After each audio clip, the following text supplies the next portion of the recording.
We have audio? Hey, do we have audio now? Do we have audio now? Ladies and gentlemen, welcome to the University of Indianapolis here at Key Stadium.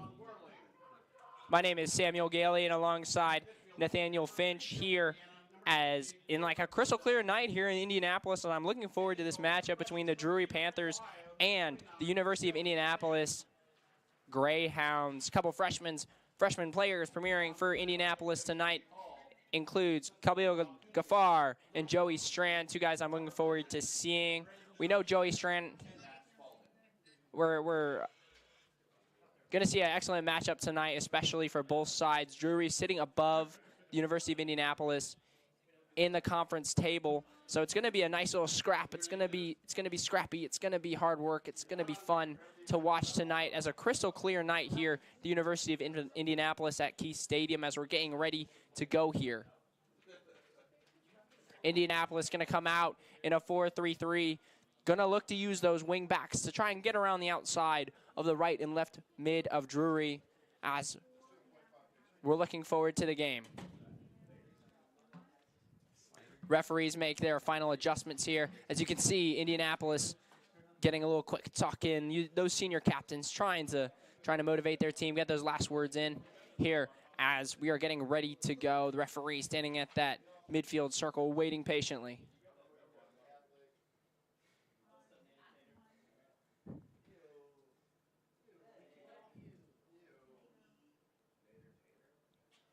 Senior Patrick Ozlek really in on that center back. He came back from an injury last year. He was knocked out of commission for a while. I'm so happy to see him back. He's going to try and anchor this back line. As you see, Ghaffar is going to move up to striker. Ghaffar has been very adamant about scoring goals, getting in those opportunities, getting in those, finding those little edges of space. The way he plays, very electrifying opportunities that he creates personally. I'm enjoying to see him play. We'll see how University this of Indianapolis midfield looks. Yeah, we'll see how this thing gets underway now that the Greyhounds are out and ready to go. Should be an exciting match. How about that? A cross-field kick to start things off, and we'll see how the Greyhounds can do here on the attacking end of things. Caleb Mundell, always electric on that left side. He's played every single game, actually, for the University of Indianapolis Greyhounds this season. Very electric on that left side. He's a hard worker. Let's see if he can create some opportunities for today. Olczyk kicks this one over to the goalkeeper for the Panthers, and Tyler Frolick, the junior from Edwardsville, Illinois.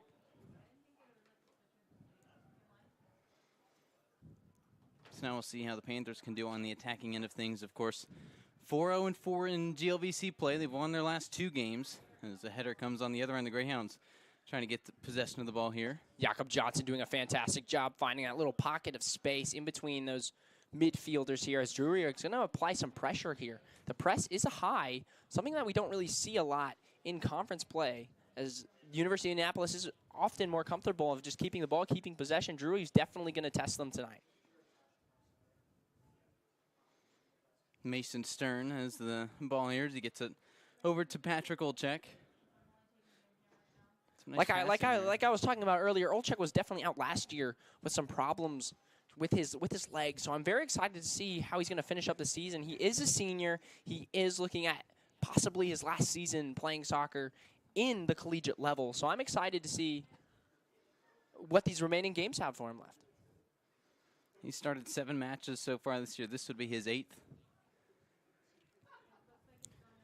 Definitely. When we talk about seniors on the field, whatever sport it is, Nathaniel, what is like having a senior on the field, having that leadership, what does that do for a team? Oh, it's huge. And really, it doesn't matter what sport, whether it's soccer, whether it's basketball, football, down the board, just having that senior leadership, guys who've been in the program, and especially since a lot of these guys have a COVID year now, right? So you have a lot more 5th-year seniors. It just makes things, so much easier for the locker room when you've got guys who've been there and done that and can kind of handle a lot of the stuff the head coach doesn't have to worry about. Especially because we're talking about University of Indianapolis today, starting 2 freshmen, the goalkeeper, Joey Strand, Khalil Ghaffar up top.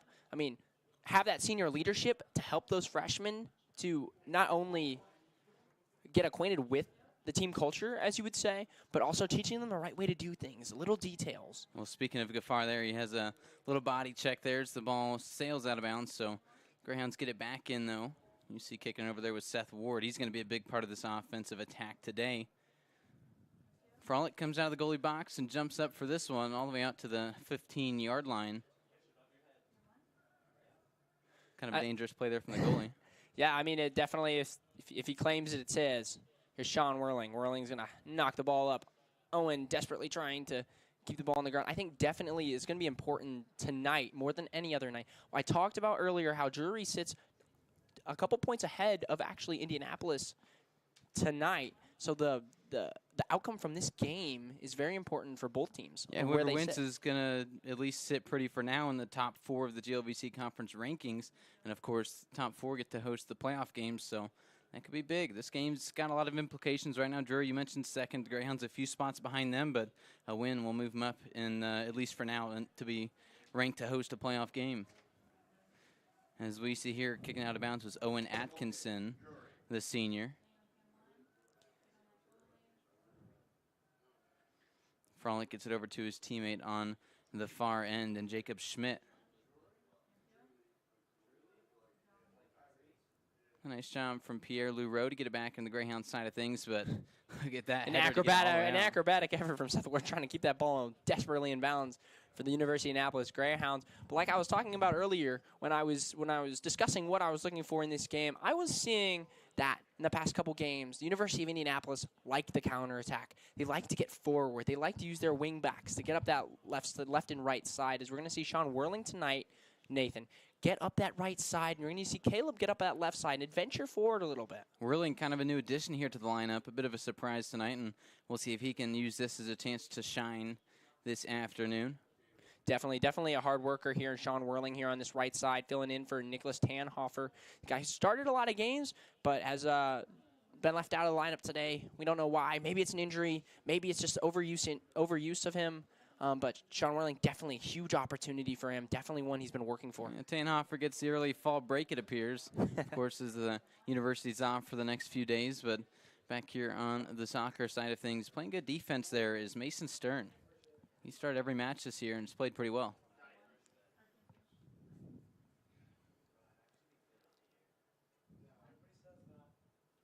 Head coach Gabe Hall coming into the season. First-year head coach, came up from the reserve team. It's very exciting for him and his family, obviously getting an opportunity to move up, to have a better option here. I'm excited to see what he's done. He's won, like we were talking before, he's won the last 4 games. He's got a good opportunity. He's got a good... It's not really how you start the season, right? It's how you end it. And especially, like we mentioned, they're in positioning here with the win to put themselves in a nice spot to host a GLVC playoff game. That would be a great way to end the season, especially if they can make a deep run in the tournament. The one that they've won the last few years, they've been very successful. Of course, this men's team going to back-to-back Final Fours in the NCAA championship. Since John Higgins was the head coach, he has since left for Xavier, and that's what's kind of allowed Gabe Hall to come in and have this spot as a first-year head coach. Higgins finding a lot of success at Xavier, though, 9-0-4 with that Division I team in Cincinnati.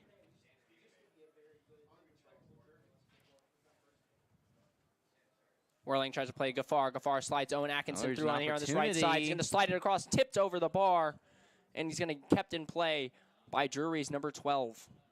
Caleb Mundell here is going to have an opportunity to throw in the ball as the balls kind of collide there.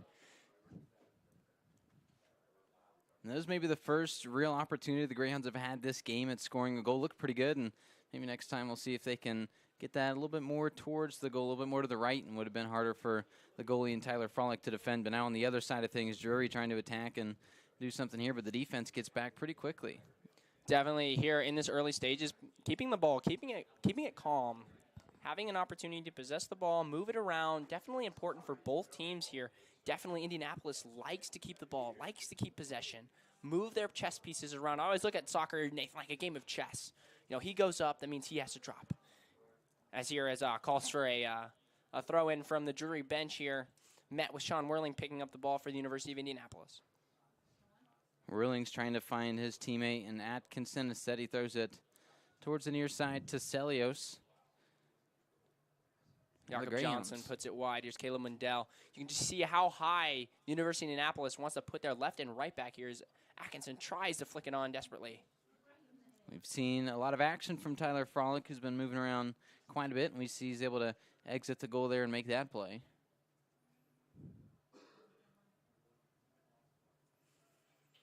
Now on the other end of things, here's Jamie O'Brien having to clear it away. The Greyhounds defense playing pretty well so far in this match. Owen Price. That's over to his teammate. What a job by Nathan Logue to get it back to Price. A lot of good passing here of the last few moments for this Drury Panthers team as Sebastian Smead, the junior from the Channel Islands, clears it. Nice header there by the Greyhounds, so get a little bit of momentum back here. Jakob Johnson cleaning up in that midfield like he does. Didn't get a lot of starts here in the beginning of the season, but was able to work his way into the team. Hard worker from Germany. Great confidence, great attitude about him. Here's Whirling, a lot of opportunity he's seen. And now on the other end, Kabru Gafar. He's faced with 3 black jerseys. Good defense here by Drury. The Greyhounds trying to get an open goal here. Oh! How about that? Nice little header that looked like it was going to be on goal. Yeah, Celios did a nice job. Celios. It was a nice pass to him, too. No, it was a fantastic ball in there. The awareness to put that ball in there first time, not to take an extra touch, not to do anything cute with it. Playing's like stupid simple, right? You don't want to overcommit, but you also want to give a good opportunity to somebody else. That's how the University of Indianapolis likes to play here. But a great spell of possession coming out in the beginning from Drury. So it's all about the press. It's all about how the University of Indianapolis comes out. Here's George Lamb. Clears it to the other side of the field, all the way over to Owen Price. And defense is Atkinson. Here's Jamie O'Brien. Good defense here by the Greyhounds, trying to keep it in, is Nathan Logue, and he now clears it. And we'll see what this offense can do on the attack. Just a few yards out. Greyhounds do a good job on defense, though. How about that effort from Sean Whirling? Oh, man, right off the right bar. Freshman goalkeeper Joey Strand takes a glance at his defenders here as they set up for a corner kick. A bit unlucky from Drury with that long Take strike. A look at this replay here, though. It looked like a great kick, and it just bounces right off that right post. Strand did a good job chasing after it, just a little bit off the mark. Definitely a scary look there from Drury as Indianapolis got caught sleeping a little bit. And that's where you cannot get caught in those opportunities here as a corner kick comes in from Drury. Here comes this corner kick. Looks pretty good, but the Greyhounds able to clear that off of Gafar's head. Ball bounces around here, but is cleared. Headers. Gafar again with the clearance. See, this is where the University of Indianapolis needs to organize, needs to drop back as the ball goes back into the box. In these moments of the chaos, right, Nathan, we need to organize. Both teams are going to be tested because of that, the chaotic nature of soccer. The ball that bounces, the unfortunate touches, the miscommunication. It's going to be interesting to see how both teams pay attention. How about Celios on defense here as the ball rolls around? He's the one that was chasing after it each time and did a good job. So now heads out of bounds, and we'll see the Greyhounds here with a goal kick. Definitely the determination to get after that ball, to pressure it. Definitely part of the UINDY playbook to try and pressure Drury into forcing that mistake, forcing that turnover, and to get forward. Tell me about this freshman goalkeeper for the Greyhounds, and Joey Strain. He started every match until last week, out with a bit of an injury, but how big has he been for this team, coming in as a freshman from Beaver Creek, Ohio?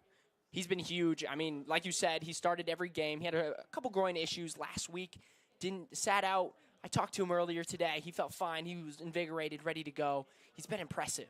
Yeah, coming in as a freshman to outwork some of the older guys, that's huge confidence-wise from the manager, from Gabe Hall, saying, hey, I know you're a freshman, but I think you're able to play. I think that's huge from a confidence standpoint, but also showing the rest of the guys in the team, hey, if you work hard, we'll give you opportunities. I think that's huge from the coach Gabe Hall for giving the freshman an opportunity. The ball sails out of bounds, so now Drury will have a chance and getting this one back into play. Launching it in will be Mason Booth. He's only started 3 matches so far this year, but it's been the last 3. He's on a bit of a streak here of coming in and playing good minutes for this team. Gafar in on offense. Now the Greyhounds with an opportunity here. A lot of black jerseys around, though. We'll see if they can navigate these tough waters.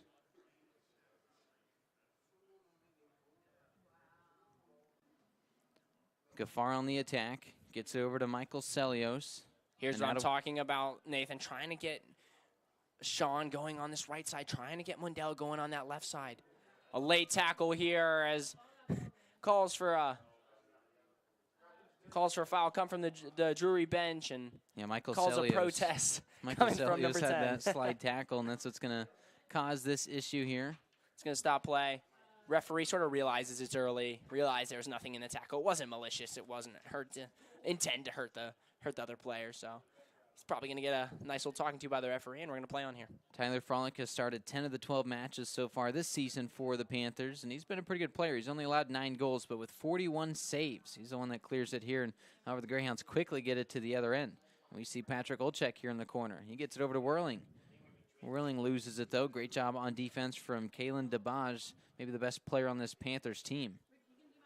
Nice calmness there by Joey Strand. Remember, we were talking about how he's a freshman. Look at that composure there to not freak out, to not clear the ball, but calmly pass it across goal. Off the back of the head of Jacob Schmidt. Nice little play there, and that's what's getting over here towards the Greyhound side. Mason Stern trying to find Owen Atkinson on this right side. Mason Stern, he's a work addict.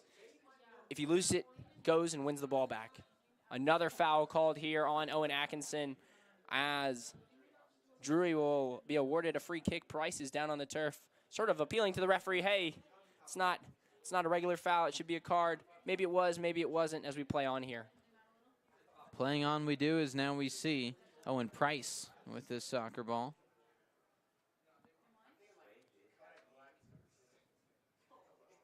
As you can see, Drury's left and right backs trying to do the same thing as University of Indianapolis is trying to do, as you can see. You see how high they are, trying to get that opportunity to switch the field. A lot of contact there from Mason Stern. Been a lot of contact this whole match, really, from the Greyhounds. Nothing called theirs. You see a good job from Kabru Gafar to clear it. Jakob Johnson with the ball here. Is he going to find the senior Patrick Olczyk? Olczyk with a big kick. The Greyhounds trying to go into attack mode. Mundell here on this left side. He's going to find the feet of his other center back, Pierre Leroux. Seth Ward leads the team in goals, and he's the one to kick it from his left back position. Gafar slides it through. It's going to be an opportunity on goal. Man, that looked good. That sure looked good, but Gafar had a great pass, just wasn't able to connect. And that was an excellent run right there by the sophomore, Jakob Johnson there, sort of sensing that opportunity, sensing that space forward to try and get in there. And Price now, again. Yeah, here's Owen Price with a big kick. Patrick Olczyk has no problem reeling that one. He can just take a little breather here. No one's really pressing hard, so he's able to walk this ball out and try to assess his options here. He's going to get a big kick now, trying to attack. It's going to fall to the feet of Gafar here as they can counter. Feeds it in here. Owen Atkinson 1v1 with Price on this right side. Atkinson not able to get a good shot there. There is a deflection, though. There is a deflection, so... University of Indianapolis actually, I believe, first corner kick here. Set piece is always important here in the college game. You don't get many opportunities on goal, Nathan. These need to be a quality ball in for an opportunity to shoot. Especially against a team as good as Drury. They need to take advantage of all these opportunities that they have in front of them. We'll see how this corner kick can go. To kick it in is going to be Mason Stern. He started every match this year. Does have a goal. 5 shots. 3 of them have been on goal as he gets this one off.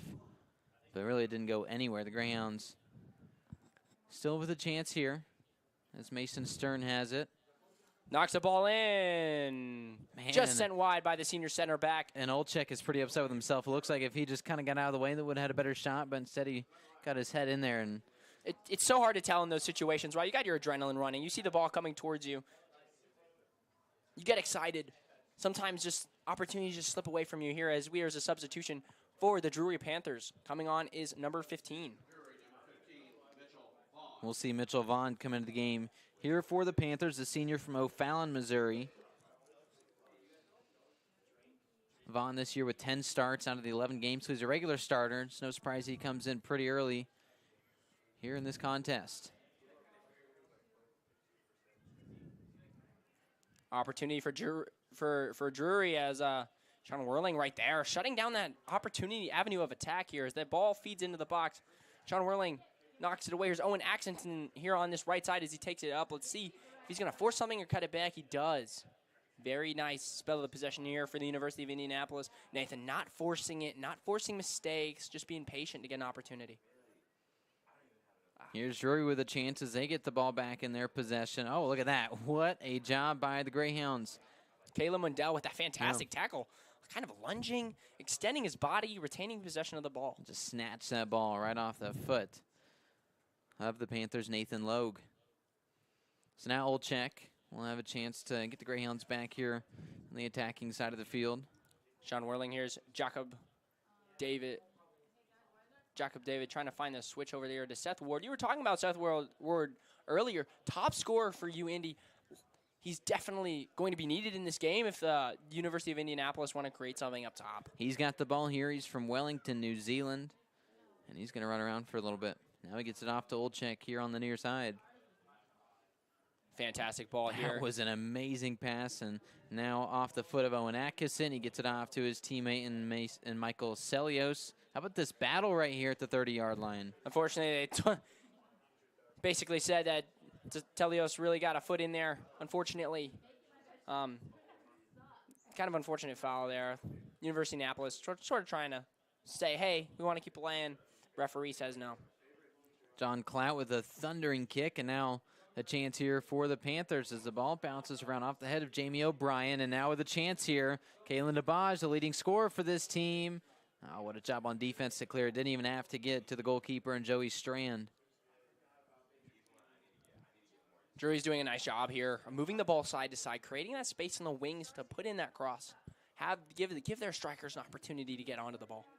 They have had quite a few good looks here early in this match. John Clout's the one that kicked it all the way there, but the Greyhounds see what they can do here. Celios clears it over to Gaffar. Now Gaffar and the Greyhounds going to be attacking. In on defense is Mason Booth. Here's Gaffar with a chance, but even better job on defense by the Panthers to clear it.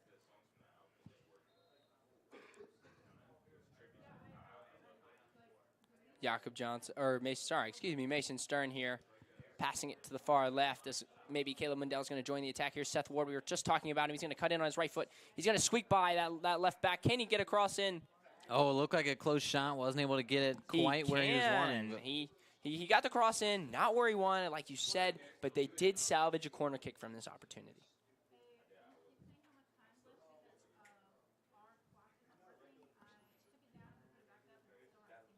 .24:52 up on the clock here in the first half. So yeah, ladies and gentlemen, we apologize for the clock inconvenience on your screen, but we're working it out. Still remaining scoreless through this first half of play. Seth Ward puts it past the left post. Very positive from both teams here in the first half, here with 24 minutes left in the first half.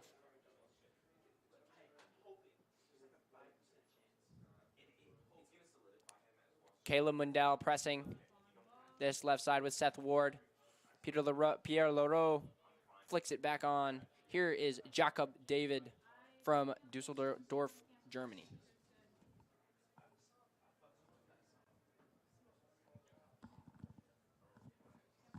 Here's the Greyhounds with Patrick Olchek. See what they can do here on offense. Olchek again with a lot of space. As you can see, that nice clipped ball in. That's what they want out of the senior Patrick Olchek. See that nice long, that his 40-yard balls, his 30-yard balls over the back of the defense, trying to find that space for those wingers, because we're talking about Owen Atkinson, who has pace, who has that speed to get in behind, as well as on the other side as we talk about Seth Ward. Mason Stern with a nice kick here. Ends up going over to Patrick Olchek for Indianapolis. Now let's see what Seth Ward can do. Rather, that was Pierre Leroux. Mundell to Leroux here. To Olchek. Still plenty of space here. Defense not trying to get too tired out on the back end of things. Nice little pass out, but it went right between the legs of Owen Atkinson, so that'll be in possession of the Panthers. Yeah, an unfortunate little lapse of concentration there. But Owen Atkinson has been really playing well tonight on this right side, creating those opportunities for those crosses. Owen Price launches it in, but it goes off the head of Mason Stern for Indianapolis. And now to the ground is Owen Atkinson. Wins the free kick. Free kicks are vital within the collegiate sports, especially soccer. Having those set pieces, having your opportunity to get people like Olchek in there, getting people like Leroux in there, who may be a little bit taller than most of the opposition. Michael Celios is getting the ball set. Jacob David also standing over the ball with Michael Telios. Big opportunity here. David. Doesn't clear the first guy, unfortunately, for here's Seth Ward, though. Seth Ward's going to cut in. And David now has to change from the corner if he can keep it in. He We'll does. see with A the fantastic Greyhounds. ball across, headed away. Sean Whirling calmly plays it back to the goalkeeper, Joey Strand, the freshman. He's playing 30 yards away from the goal, and pretty important that he did that there. He was a big help on the back end. Now here's Indianapolis. Oh, the Panthers take it back with Sebastian Schmid. DeBaj clears it. Nice pass by Price there to play it into the center back. Running it up and trying to get a hard kick here. The Greyhounds looking good on defense, but the Panthers trying to get past this back line. Looks like a one-on-one on the outside, but Pierre-Louis Roche should have no issues getting this out, as he sure does. A nice, calm, and composed tackle there to retain the ball, but also hold the player off to get forward. Lou Roche steals it again. He had the poor pass, but he ended up getting back in there and making that kick. Here's Whirling. On this right side, let's see if Whirling can get started here. Unfortunately, loses all out, but a substitution will be made for the University of Indianapolis as Brian Moreno comes on for Owen Atkinson. It's been a tough task here today for Sean Whirling. Again, coming in making one of his first starts of the season, but Kalen DeBaj, he's one of the best players on the opposing team, and he's been tasked with fighting with him most of this game.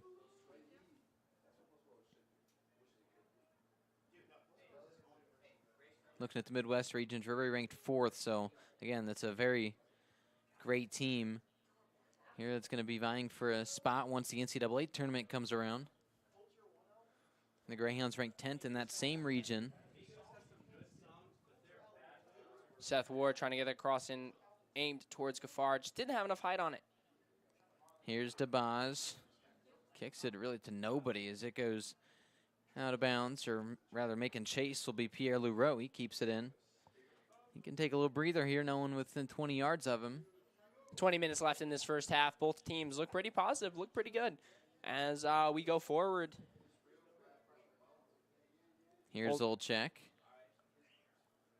Coming into play some defense is Jamie O'Brien, but Olchek kicks it out, and Gaffar trying to keep it in. He does. Looks like it went off the foot of the Panthers' John Clout. Greyhounds get a corner kick. Corner kicks are mounting. Set pieces are mounting for UIndy. They need to utilize that here as Cole Rainwater jogs onto the field. And exiting the pitch will be Gaffar. Gaffar had an excellent start to this game. 25-minute shift for him. I'm sure that we'll see him in the second half. Rainwater, the 6'1 senior from Schererville, Indiana, went to Lake Central High School. Transferred from Valparaiso. He's played in every game so far this year, and he continues that streak as we see the corner kick here from Jakob David with an opportunity, but it goes off a Greyhound. Mason Stern cleaning it up for the University of Indianapolis here. Seth Ward plays it over. Cole Rainwater in that vicinity, trying to make his stamp on the game immediately. Here's David with a chance. He has a nice little play, and now towards the goal, but even Brian better defense. Moreno, unfortunately, could not clear the first man. LaRoe plays the ball into Rainwater. Rainwater getting his first touch here. Seth Ward shot on goal and a good save. Yeah, how about that? We saw Tyler Frolick come up and make yet another save. Came into the game again with 41 of them. He was 82% save rate, and he just does such a great job there as Ward's not able to find the back of the net. Nah, goalkeeper's doing a very good job of keeping his angles covered, keeping the opportunity, and also keeping the ball in front of him and beyond the line is most important. Jacob Schmidt passing it out to his teammate on that far end. Now trying to play with that boundary. Oh, how about this? A lot of contact, though, as Mason Booth goes to the ground and the ball goes out. Caleb Mendel collects the ball here for the University of Indianapolis throwing.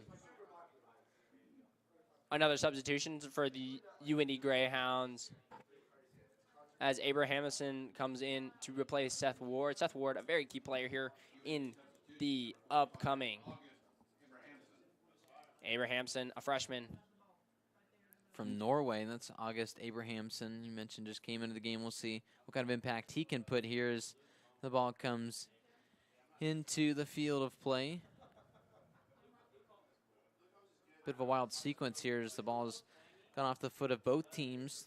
over the last few moments, but Drury looks to be the ones on attack. We'll see what they can do here. The Greyhounds get a nice stop, though. Mundell sniffed that out here as Mundell uses excellent pace to get down this left side. He's 1v1 here. He takes an unfortunate touch. Ball is still with University of Indianapolis. That's what I was thinking earlier. Mundell needs to use that pace down that left side. He can definitely torch anybody on that side and create a 1v1 opportunity to put that ball in the box. Michael Celios with a kick over to his teammate and Jakob David. Back to Celios, and now we'll check with a chance to let this game breathe. Definitely both teams just need to have a sense of calmness about them. It's 0-0. It's a good game. Frolic heads his way out to the 10-yard line before he picks this one up and is ready to launch it back to his teammate Noah Price. Price from Newton Abbott in England. New addition to the game is Jung So. He's from Seoul, South Korea. Clout with a pass over to the other side of the field to his teammate Jacob Schmidt. Now Booth with a fight, and the Greyhounds looks like they won the fight, but maybe a little too much contact. Abrahamson right there causing that foul. It is going to be a physical game. Nathan, I know we were talking about it earlier, how physical this is going to be, the importance of this game. Definitely we're going to look for a physical battle. Setting up his pass over to Dabaj. He does, but then Dabaj kicks it over to the trash can off the Greyhound bench. So now we'll see Whirling toss it in front of his teammates. How about this? Nice header there, though, from Owen Price. Greyhounds. Mason Stern, what a fantastic ball right there. It's going to be collected by Caleb Mundell. Mundell to his teammate in Stern. Now with some breathing room is Stern as he's nearing midfield. Holczek's going to walk this one up before he fits a tight window. Here's the Greyhounds and Celios. Even better defense, though. Here's Dabaj to his teammate and Owen Price, and they clear it. Great defense there and great teamwork from the Panthers.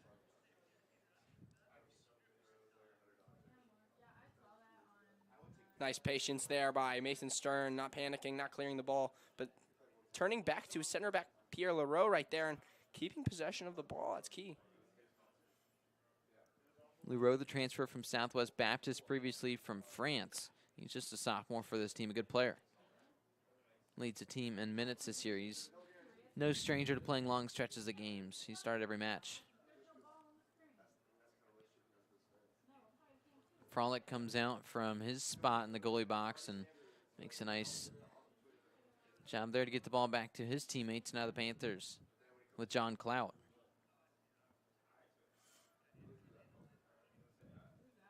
Price trying to feed this ball down this right side.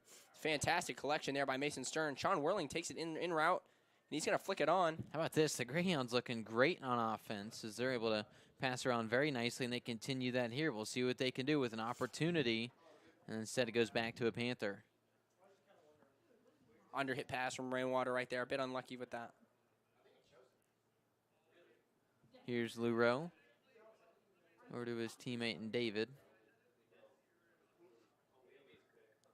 We'll see what they can do here on the boundary with Caleb Mundell. Inside of 15 minutes to go here. It's starting to get crunch time, and towards the end of this first half, we'll see what each team can do. Whirling with a bit of an opportunity. There's a lot of green in front of him, and he kicks it off the head. How about that? Owen Price knocks it out.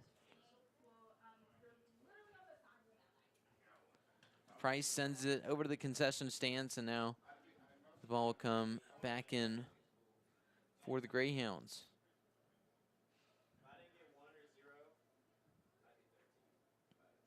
Getting the toss and ready to get this one in for Indianapolis will be Caleb Mundell. He's also started every game. Here's they're going to utilize his long throw here as he launches into the box, causing problems. The ball's going to bounce around here. Abrahamson trying to flick it forward. Jakob David here on this left side. He's going to keep it in. He's going to knock it off him. Very calm and composed there. Maybe he would have wanted to pass it right back in the box there with a nice long ball. But unfortunately, it doesn't roll like that as Caleb Mundell jogs to the other side. They want to utilize his long throw, Nathan. They want to get people in the box. Try to flick it on. Try to create some chaos and see if the ball falls. Here's Mundell. Went off the foot of Jamie O'Brien. So here's a long toss inside the box. And how about that? The goalie gets up and shows us his wide receiver hands. Makes that snag. And Tyler Frolic does a nice job. Another save for him. You talked about creating chaos. That seems to be when the Greyhounds have operated best this game, is when they can get things frantic towards the goal. And we see them try to do it there. Definitely trying to disorganize that Drury back line, who's been very organized here in the early stages. With 12 minutes left here on UINDY TV, coming at you with all of live University of Indianapolis sports. As the ball goes in the box, quickly cleared away. Now Drury's going to have a chance at a counter here. Starting to head toward midfield, now out to the boundary. Here's Booth with a nice kick, and the Greyhounds trying to play some good defense here. So far they've been able to. Looking for a gap in this defense as they cleared all the way to the other side to Owen Price. Now Price with needing some help. Greyhounds playing some great defense here. Nice job by the defender and Pierre Lureau to get this one cleared out as it went off of him. He sacrificed his body a bit for the cause.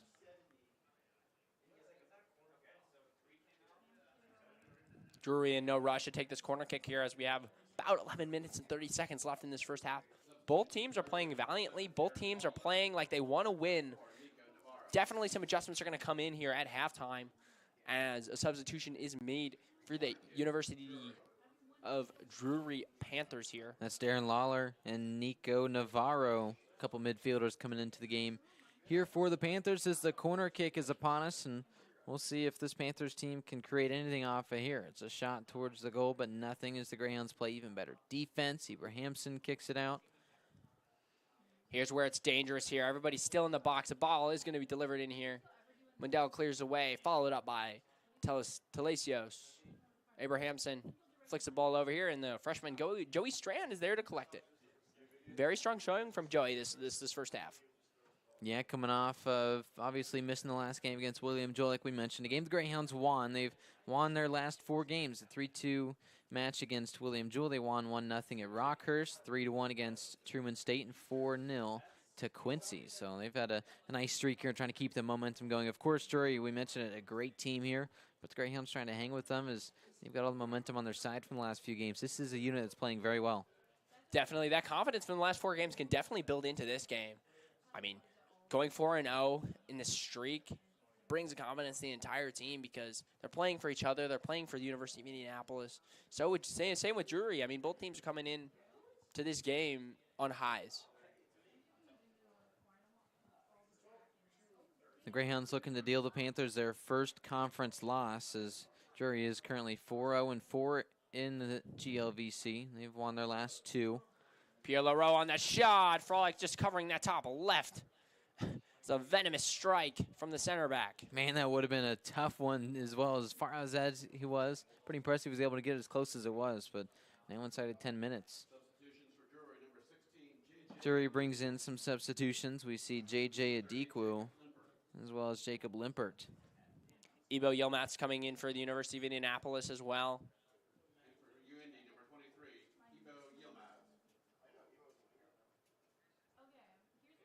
Ebo coming in, filling in on this right side. He's normally a striker, but right now filling in on this right side as Cole Rainwater stays up top. Interesting call from the head coach, Gabe Hall, right now. John Clout sprinting towards the boundary. And now one of the new players in for the Panthers, and J.J. Adikwu is the one running around there. So far this year, 2 goals. Both of them have been game winners. He's taken 16 shots. Definitely someone the University of Indianapolis needs to keep a tight eye on as you're talking about those stats, about how he's gotten those shots on target and the game winners. Definitely he's got to be closely guarded today. No fear from the leg of J.J. Adikwu is now the Panthers trying to get something going here on offense. Mitchell Vaughn now out to the near side with Nico Navarro. Just a lot of good passing here, trying to keep the Greyhounds away from the ball. This is Soccer's about patience, obviously, and Drury are exhibiting some great spells of possession, working University of Indianapolis around, but that back line of UINDY stands strong.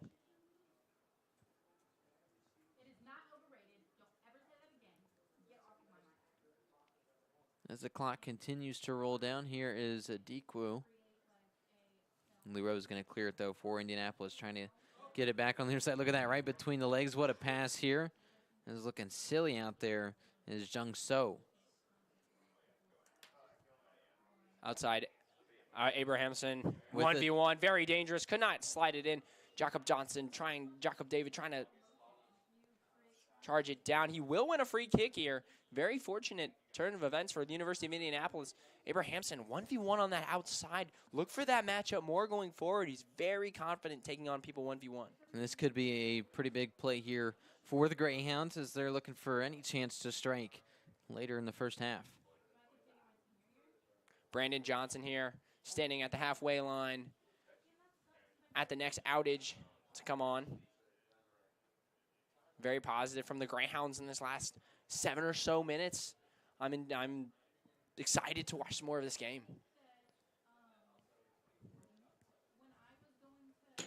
Ready to kick this one towards the goal. Here it comes. A chance, and instead, Adikwe with a great play on defense, trying to return it for Indianapolis, but unsuccessful was Ibo Yilmaz. And now we'll see if the offense can get something going here again for Indianapolis. Abrahamson gets rid of it. Some frustration there from Drury as some miscommunication, some hands thrown here as the University of Indianapolis. He's going to get a throw in here. Jung So kicks it out of bounds, and I think it's pretty upset with how that turned out. Oh, actually a foul called here as Jacob David will get another opportunity to put this in the box for the University of Indianapolis Greyhounds. This could be big for the Greyhounds. Unsuccessful on their last couple free kicks. We'll see if they can make this one. Here's a high kick. This one's looking good, but the goalkeeper comes up, does a nice job to make the save again. And Tyler Frolick, what more can you say about him? Having himself a great day today, the junior. He's playing fantastic. He has that sense when to come out, when to catch the ball, when to parry the ball. Very versatile with his feet as well. Very confident showing from him so far. Frolick from Southwest Baptist University, another GLVC foe. Coming into the contest, as you mentioned, he was waiting to come in. Now he does come in, is Brandon Johnson. He's going to take off Jacob David. The junior from Greenfield, Indiana, went to Mount Vernon High School. As now the ball comes. Brandon Johnson, let's talk about him for a second. Very possession-based player. He likes the ball on his foot, likes to keep it.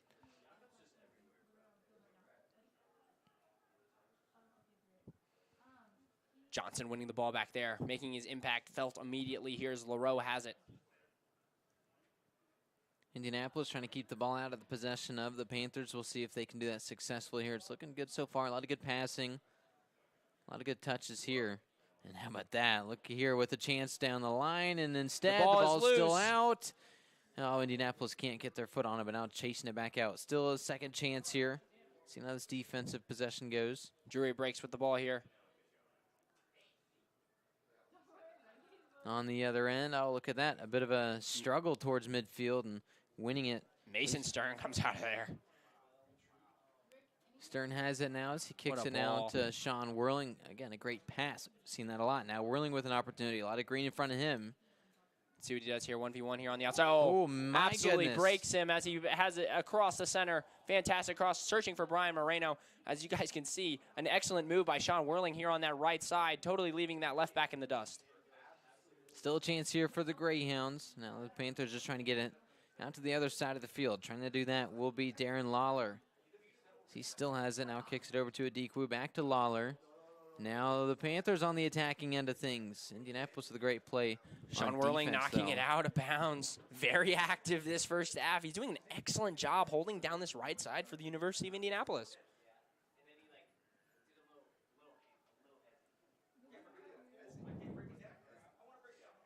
On the other end, the Panthers, not too many more opportunities to score here as we're almost at the 3-minute mark in the first half. Still scoreless. Darren Lawler from the corner. Nice job on defense from Patrick Olchek. Now the Greyhounds trying to clear it. Brandon Johnson there collecting the ball. Cole Rainwater's in behind. It's a foot race to get to the ball. Looks like it'll sail towards the boundary. Rainwater lets it go out. We'll see who the call is on. Sean Whirling jogging up to take the throw in for the University of Indianapolis here. They're actually going to call for Caleb Mundell for a long throw. The use of Mundell has been quite active here in this first half, trying to get that ball in the box, trying to find that the taller players, trying to find Olchek, trying to find Leroux, trying to flick that ball on. create some miscommunications, create an opportunity. Here is Caleb Mundell, as you mentioned it. A very talented thrower of this ball. We'll see what he can do here as he launches it towards the goal. Indianapolis with a chance. Ball is on the ground. And here's the kick. It goes just in front of the goal. Nice job from Tyler Frolick to make the save. Brandon Johnson there just looks down with a little bit of frustration there. It was an excellent opportunity to put one on frame. Frolick, like you said, is having an excellent game, reading where the ball is going to go. Let's see if that will continue in the second half. On the other end of things, here comes the kick to the near side to Nico Navarro. His teammate and John Clout will clear it. Now on the other end, here's a Deekwu. Big kick towards the goal, but not a lot there. Leroux has no problem heading it out of bounds. Oh, it'll actually stay in. How about this? The Greyhounds now on the other end. Now it'll go out. It was against a Hound, so the Drury will have possession, as we saw Caleb Mundell get it out of harm.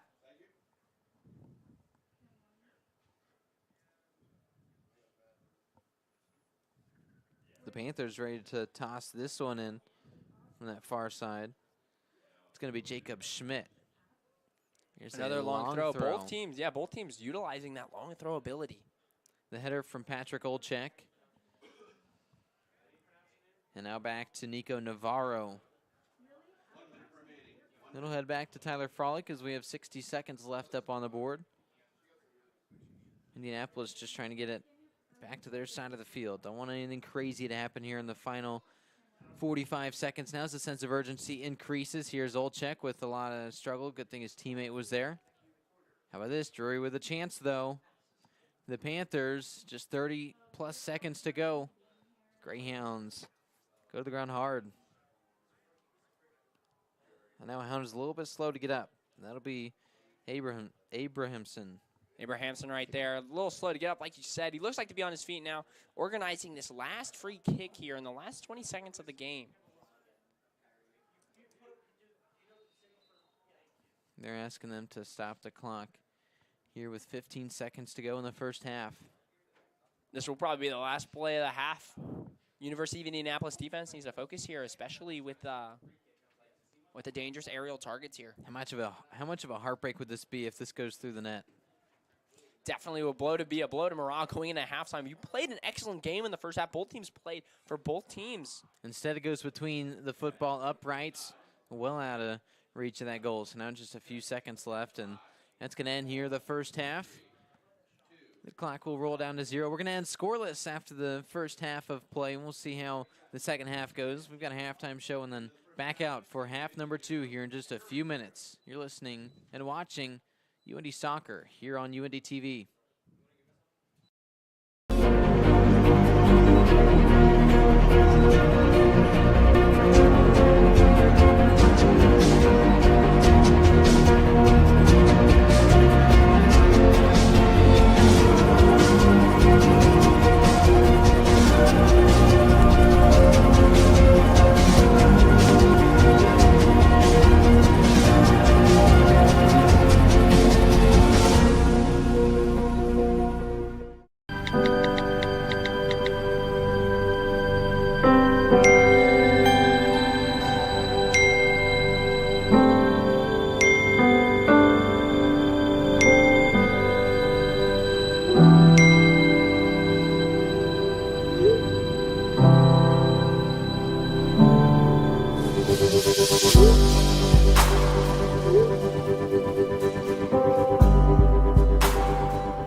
Across divisions, sports, championships, and schools for nearly 500,000 student athletes. College sports create lifelong opportunity, and that starts with education.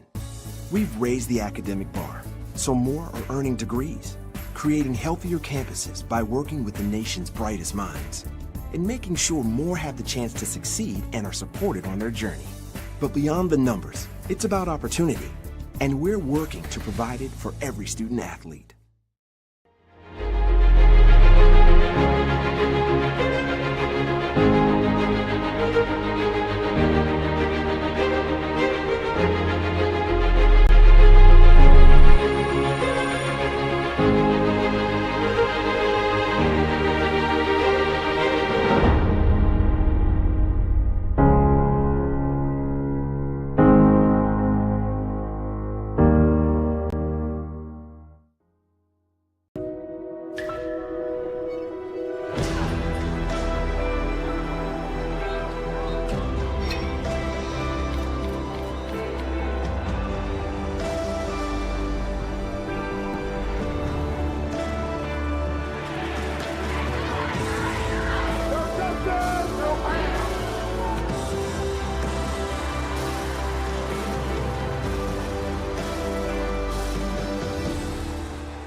To them, the whole world looks like an opportunity, one to be seized,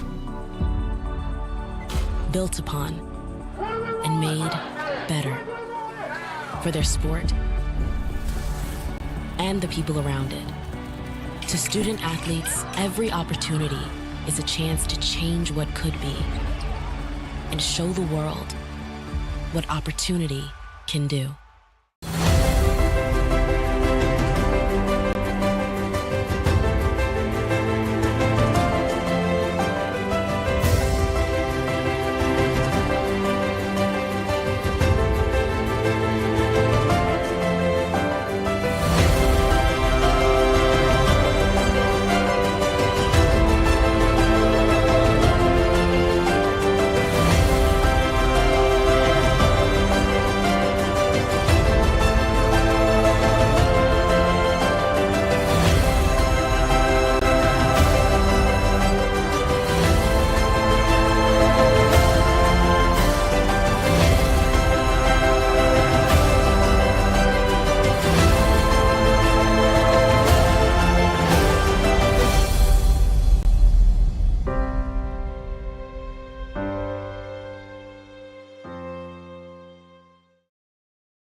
Number 32, Kyle Hornsby.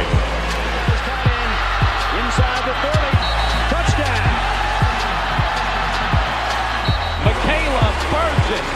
An incredible finish by Hall. The NCAA and its member schools offer nearly 500,000 college athletes a path to go pro in something other than sports. Learn more at ncaa.org.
I pledge.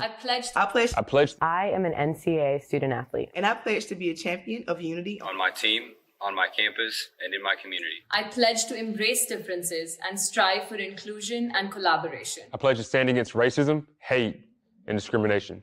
I pledge to strive for love, care, and forgiveness. I pledge to stand against silence, deceit, and obscurity. I pledge to strive for dialogue, truth, and understanding. I pledge to stand against fear and doubt. I pledge to strive for trust and belief in one another. I pledge to stand against complacency and stagnancy. I pledge to strive for change and growth. I commit to supporting my fellow student athletes in all circumstances that impact them. I commit to both choosing unity personally and encouraging it for all. I pledge these things because we are stronger together. United as one. In life, things aren't scripted.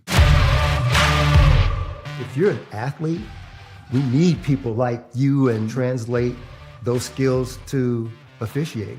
You can get a lot out of it. It happens in every town, in every game. We never have a perfect game, but the rewards always outweigh the negativities.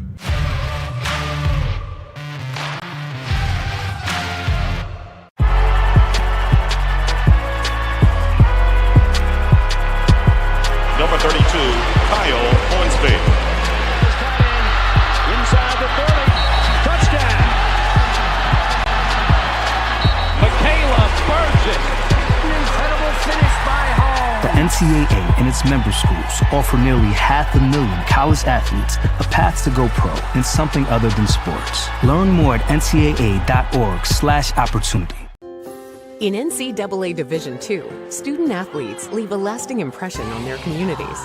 That's because Division II student athletes want to make a difference and truly be part of their surrounding communities. Through community engagement, thousands of student athletes from various backgrounds interact with community members who view them as role models. This interaction leaves a positive and perhaps even life-changing impression on all those involved. In Division II, we rise to the opportunity and make community engagement ours.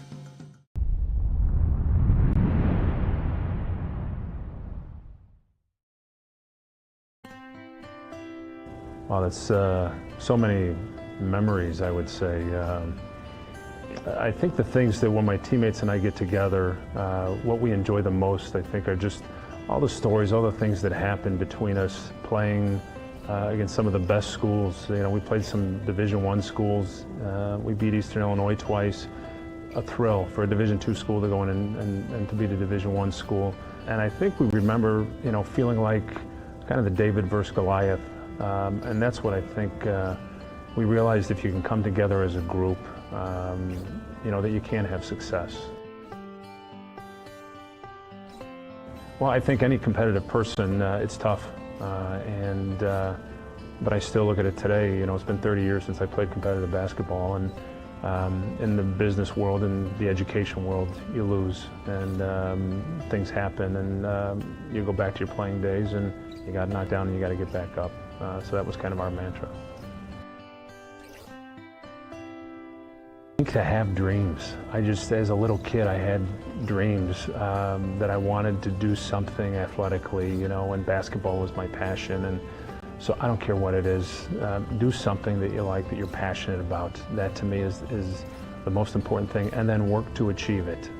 And if you work hard enough at it, I think your dreams can come true, even when people tell you it'll never happen. And that to me was kind of the David versus Goliath thing. Yeah, and it's a cliche, but I do think life is a game. Life is a competition. And I think I was prepared because I competed in college, and I say the same thing to people. You kind of those same attributes. You have to work hard, you have to practice what you want to do, and you have to believe in yourself, and you have to have those dreams, and you put that package together, and I think it's a pretty good package for success. Hi, I'm Larry Tucker. I'm a former NCAA student athlete from Lewis University.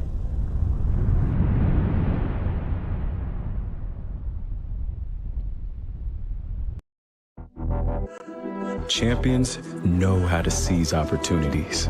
When they see moments of greatness unfold right before their eyes, they push as hard as they possibly can, and then they push harder.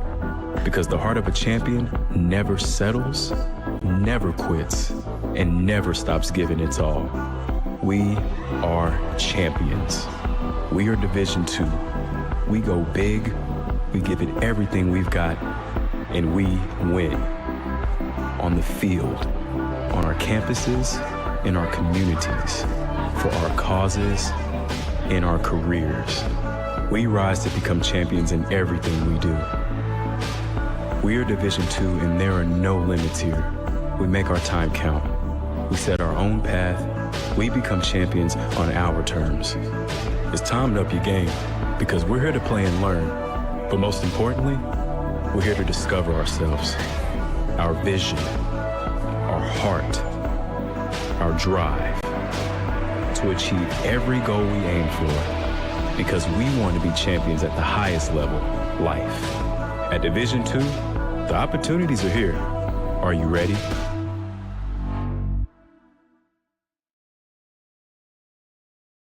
If I lose, I'll respond with respect.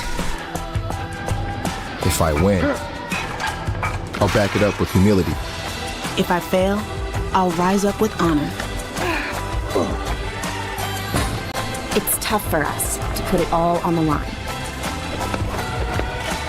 Don't undo my hard work with poor sportsmanship. Respect. It's the name of the game. I pledge. I pledge. I pledge. I pledge. I am an NCAA student athlete. And I pledge to be a champion of unity on my team, on my campus, and in my community. I pledge to embrace differences and strive for inclusion and collaboration. I pledge to stand against racism, hate, and discrimination. I pledge to strive for love, care, and forgiveness. I pledge to stand against silence, deceit, and obscurity. I pledge to strive for dialogue, truth, and understanding. I pledge to stand against fear and doubt.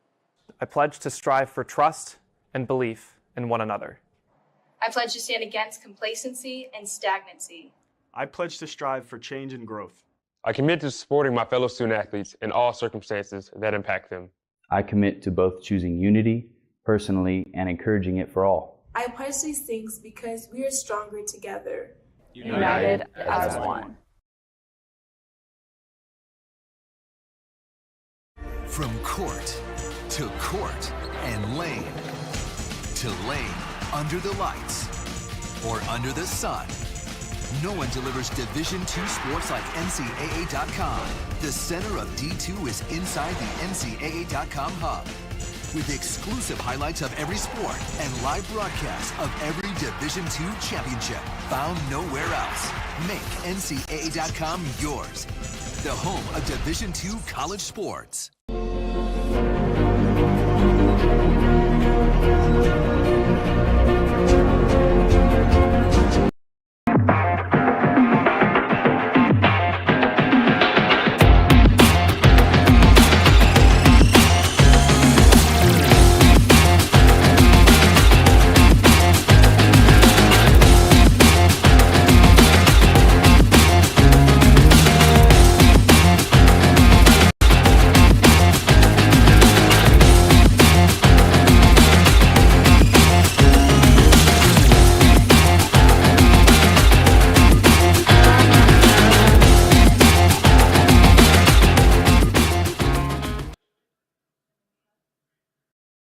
Back here, approaching half number 2 at Key Stadium, Kiesel Field here with the Greyhounds men's soccer team tied scoreless through one half, and we'll see how the second half of play goes. It's a big game, though. Indianapolis tied with Drury, and the winner moves into top 4 of this GLVC conference standings.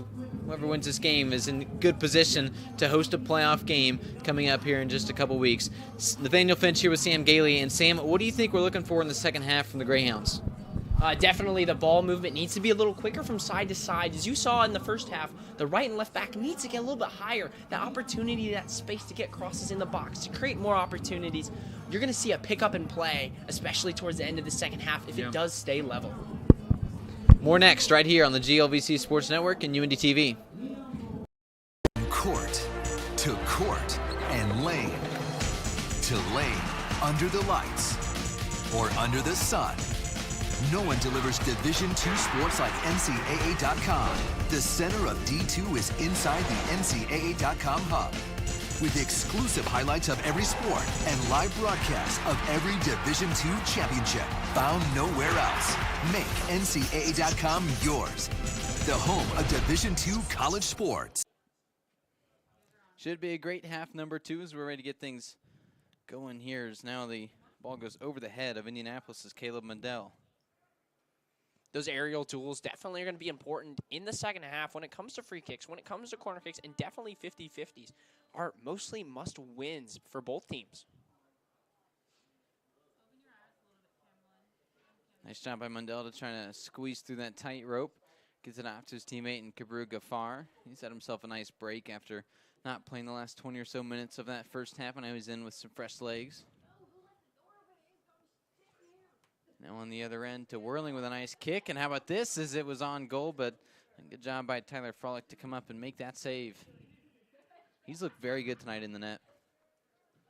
Most definitely, goalkeeping is one of the most difficult positions on the soccer field. You're called into action almost immediately.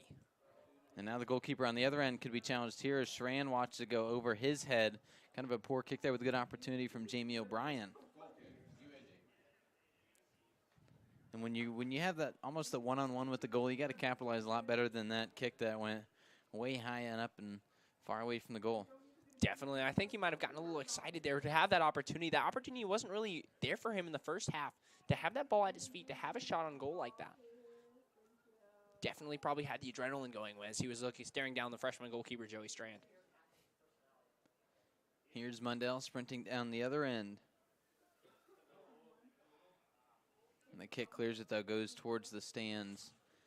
So we're still scoreless. We haven't seen a goal yet. What do you think the biggest reason for that is?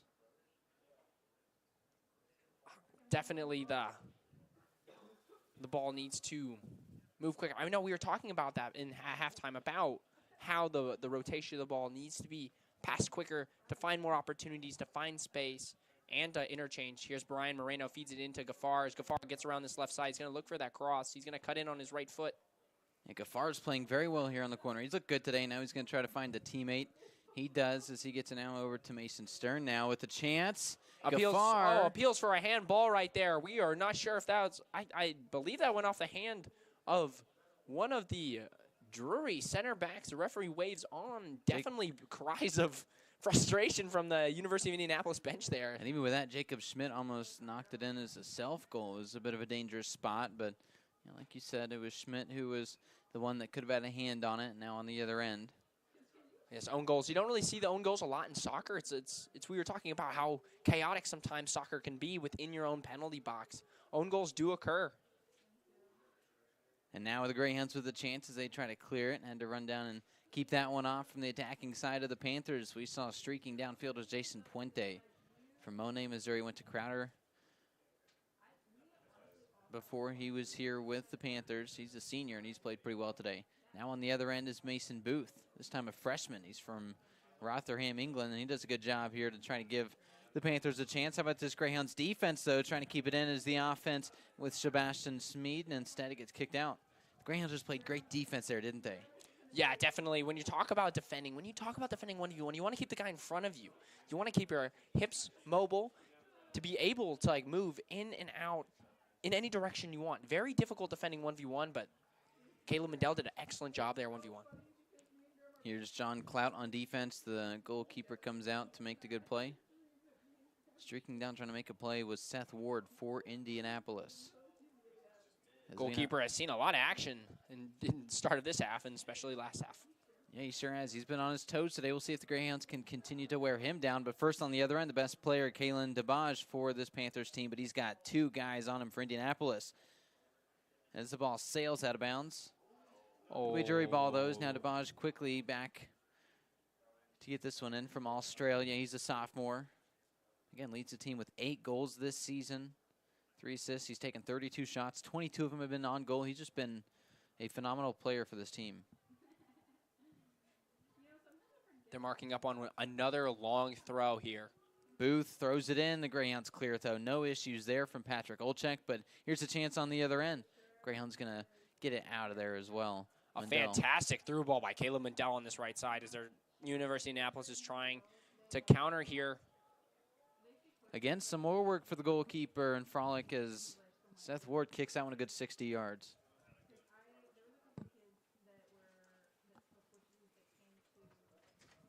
Now the field is flipped. We get the pleasure of having Ward right in front of us, sitting up here in the press box. As he's been just such a special player so far this year for this team.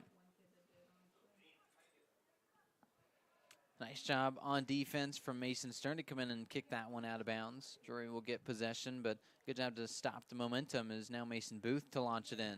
The momentum, and now he tosses it in. Here's DeBage over to his teammate. DeBage has it again. He's attacking middle of the field. This is a kick way over the goal. No chance to that one have, but still a little bit of a heart attack here for Greyhounds fans. Definitely those long shots, that long deep threat in the middle of the park. Joey Strand trying to catch him out on that long kick. As if he put it on target, it would have kind of posed a problem for the freshman goalkeeper. At least force a reaction.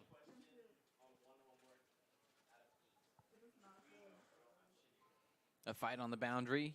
Bit handsier, those two guys, including Kabru Gaffar. The other man is John Clout. A good fight over there, and Gaffar so far winning it. What a pass. Oh, just a little too strong for his teammate there, as now the Panthers will have possession. Tried to find Whirling.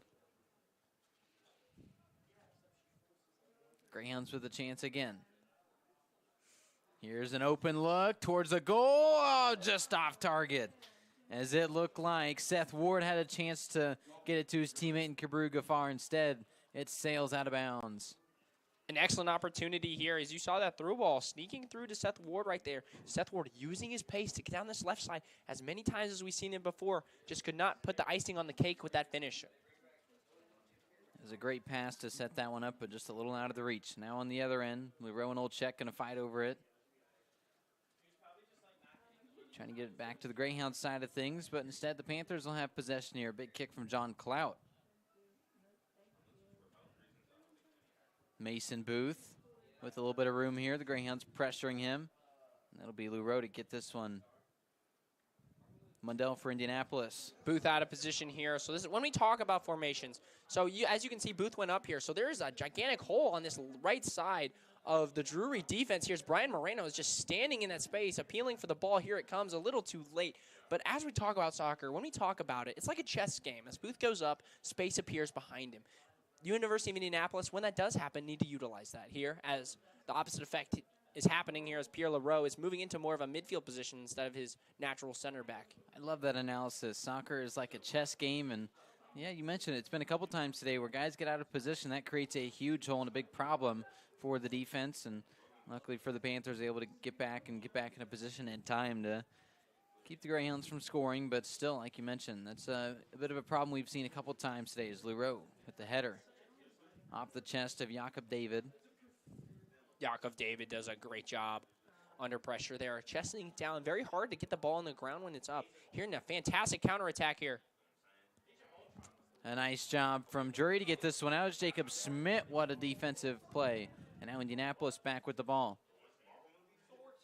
Whirling kicks this one back to his teammate and Mason Stern. Stern's played well today. He started every match this year.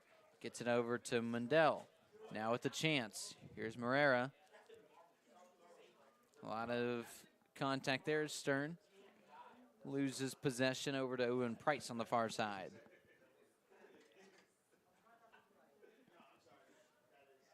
Oh, a mistake here. Here's a chance trying to come in for the tackle. Michael Celios can't get it though, but you're right. A lot of pressure now on this offense. Is this Indianapolis defense looking great? And now the chance. I was thinking about in halftime when we weren't on the air, and I was thinking about ways Indianapolis can pressure Drury to cough up the ball, to force a mistake. And that was a great example of they pressed together, an opportunity for a mistake arose, but Drury just nearly getting out of it. Down to the ground goes David, and he comes up and is now running back into the fray of things, but trying to find something on offense. How about this? The defense and Seth Whirling looks good. Offsides here. It's a great little scrap by Sean Whirling on that right side, really locking up that left wing of Drury. Pierre Leroux. Over to Stern and back to Leroux. So now some breathing room. Big kick here to midfield. It's going to come right back, though. Here's Indianapolis. Trying to set up some offense, but the whistle blows.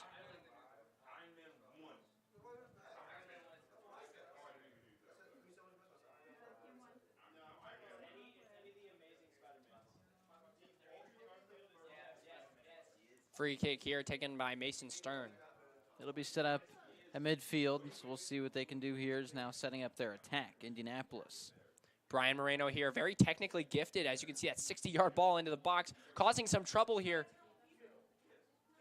On the other end, here's Celios, and the flag flies.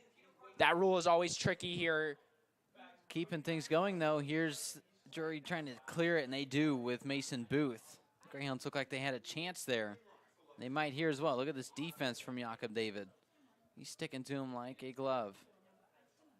Definitely, during soccer, those 1v1 matchups, those 1v1 opportunities, either defending or attacking, are very important to either winning or losing a game here, Nate. On the far end, now the defense starting to close and get into position. Here's Drury's Nathan Logue. Each team still looking for its first scoring today. Just over 30 minutes to go in the match. Drury having a great spell of possession. As possession is going to become more scarce as we go on to the game. It's going to become more chaotic. Both teams want to get a result out of this game. Nathan, you were talking earlier about how important this game is to both teams. Here's a chance as Morera kind of alone here. A couple black jerseys around him. He's got a chance. Morera running towards the goal, and he just kicks it over the goal. Seth Ward just passing it over the top. He was in an excellent position as he grabs his shirt in a little bit of frustration. That was an excellent place for him to be there to have that opportunity. And Seth Ward, we've seen a couple great opportunities from him today, but there he's just unable to get that one on the goal.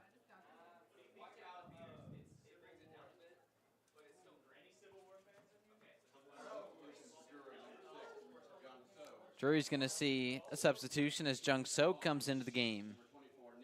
We'll also see Nico Navarro. It was about the same time in the first half that those two gentlemen came into place. They're going to keep on with that. The check comes in, the header from Booth.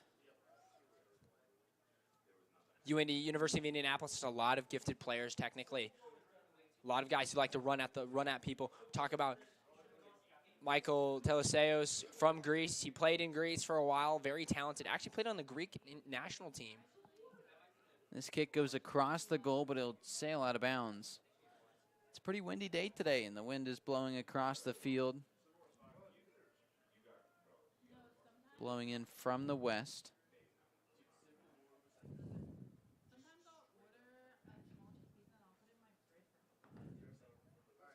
Booth launches this one in.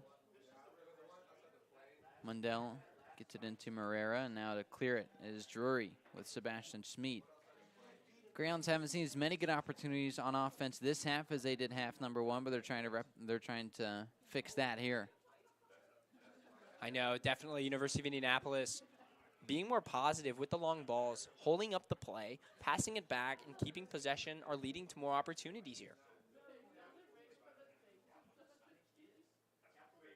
Indianapolis trying to get things back on their side.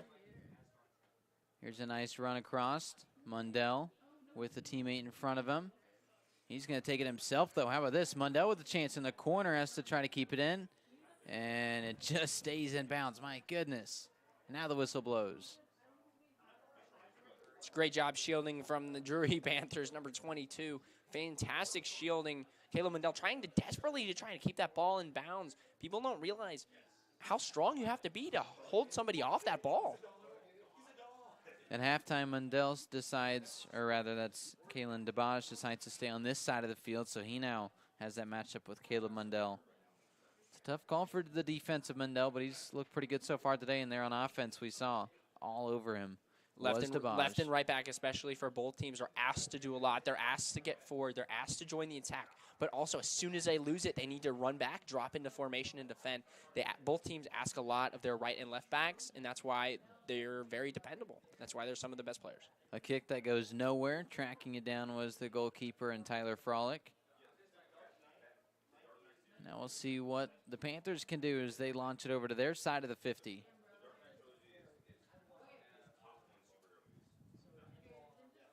Handball goes against, looks like Sebastian Schmid.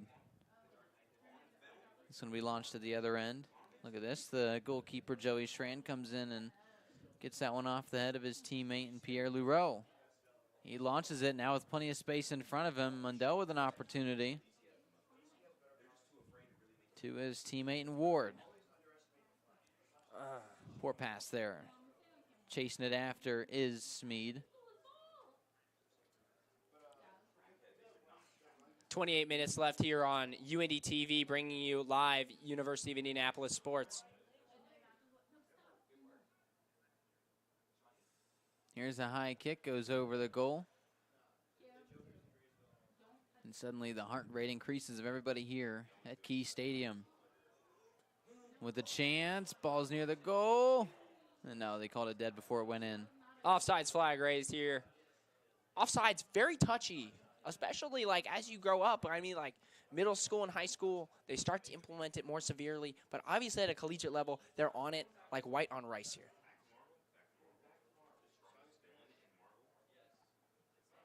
A big kick from Jacob Schmidt. Now out into the open field. The Greyhounds need to try to get it away from here as it's a dangerous spot, and they do just that, trying to come in and make the tackle. Caleb Mundell shrugs that Drury defender off.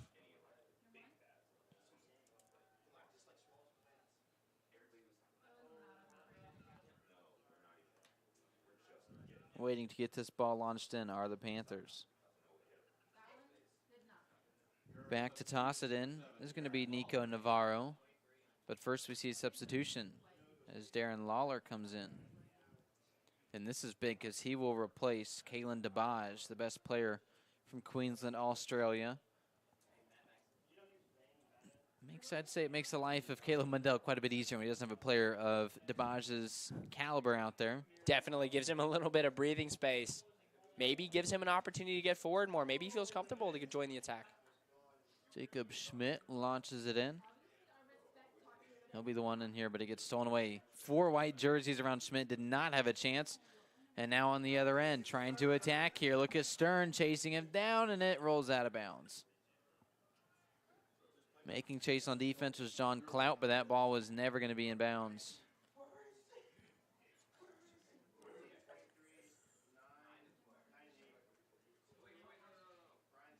Still scoreless. Two changes here for the University of Indianapolis. Ibo Yilmaz coming in at his regular position striker. You know that we saw him play a bit of right wing here in the first half, but now I'm excited to watch him as he goes into his more natural striker position, as well as Owen Atkinson, who had a fantastic first half, getting up this right side, creating some crossing opportunities.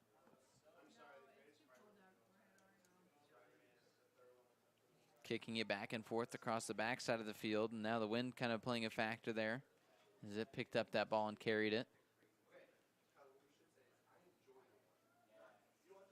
Now on the attacking end, here are the Panthers with some space. They've got some numbers here as well. Instead, look at that play on defense. Indianapolis and Caleb Mundell jumps in and launches that off with a header. Goes out of bounds. Fantastic concentration there from Mundell. Headers are always difficult to perform. Yeah, and he dove for that one. Very impressive. Wind has picked up here at Key Stadium here in Indianapolis. Definitely wind will be a factor when we're talking about the ball in the air. As you guys, the viewers, can see a lot of long balls, a lot of 60-yard balls, a lot of 40-yard balls. We're going to see how this wind impacts the last 25 minutes of this soccer game. Yeah, and a lot of leaves flying here towards the field. It's to the back of our camera operators and Rick Dunkel and Landon Kuhn, so you can just imagine that looking at your screen. The wind is blowing to their backs onto the field.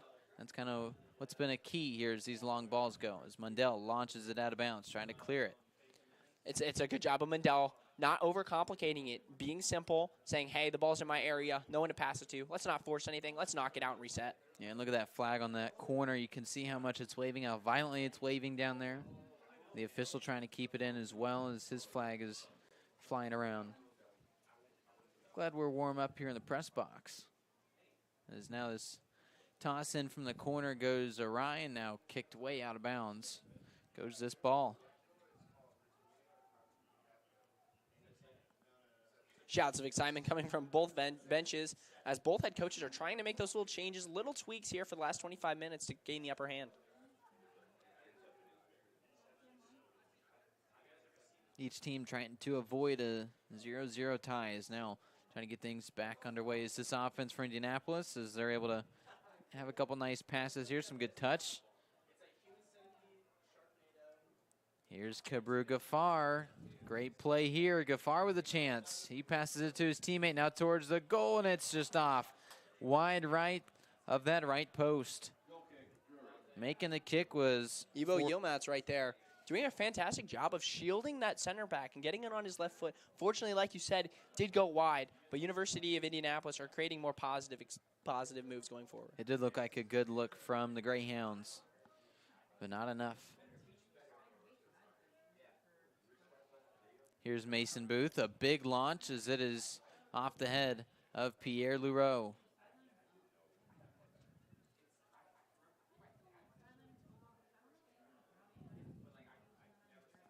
Here's Mitchell Vaughn. Vaughn slips a bit but keeps possession of that ball to his teammate and George Lamb.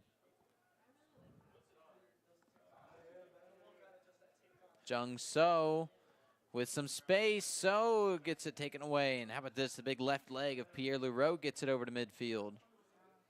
Another chance for Drury as Nico Navarro has it.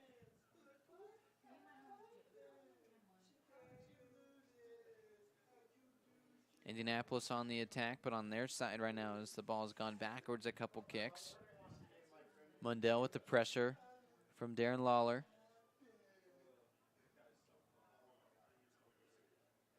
22 minutes left here at Key Stadium at the University of Indianapolis. A big kick goes towards the goal, but coming well away from the net was Tyler Frolick. Darren Lawler over to his teammate and Jamie O'Brien, but back and forth. Here's a little bit of chaos at midfield. Indianapolis and Drury vying for possession of this ball. And look at this, a bit of a tackle is now on the ground is Ibo Yilmaz. Very physical. Some people misunderstand about the physicality of soccer, right? People understand that. I mean, like, it's a very physical game. When you're 1v1 with somebody, when you have that adrenaline going, it's hard to restrain and become disciplined in those types of situations. Michael Celios ready for this free kick.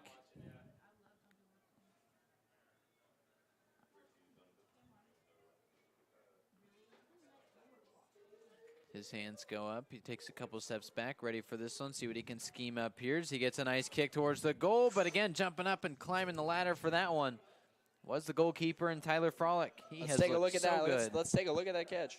Oh, he has looked so good today. Great tackle by Gafar right there.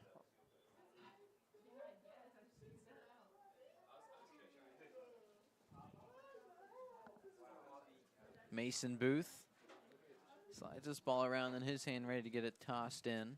He's done a good job launching the ball with his hands, so we'll see if he gets a bit of an overhand throw here. The clock continues to roll. Just over 20 minutes to go in the second half here.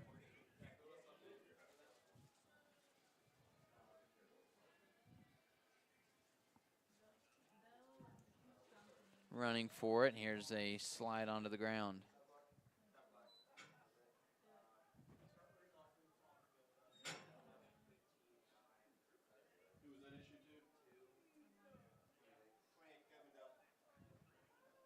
Caleb Mundell picks up a yellow card here for the University of Indianapolis.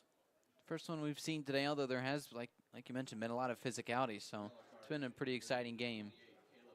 Kind of surprised this has been the first yellow card that we have seen. This is his fourth yellow card on the season, one of the higher numbers of this team. But that also doesn't mean a bad thing. It means that he's aggressive. He likes to get in those scrappy tackles, win the ball 1v1. Not always a bad thing, but in a sense a bad thing when it comes game day.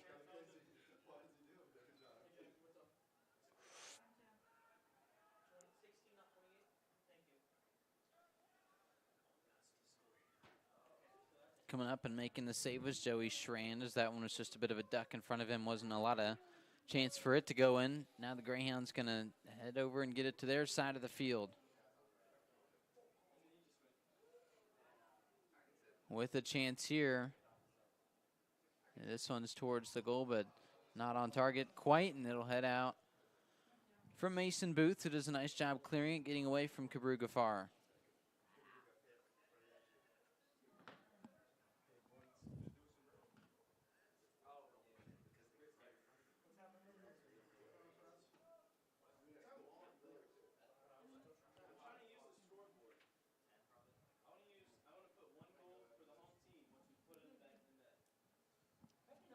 Caleb Mundell launches it in towards the goal. Some headers. It's in the air. Still on the ground, and now with the chance. Oh, but how about this? The goalkeeper from Tyler Frolick comes up and makes the save. Again, very active tonight. Actually adding to his total by a lot of saves and shots faced. Again, 82% coming into this game of a save percentage, and he's just been so good this year.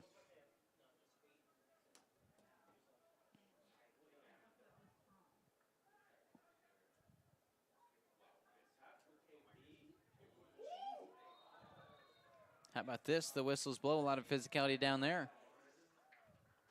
Another yellow card comes out.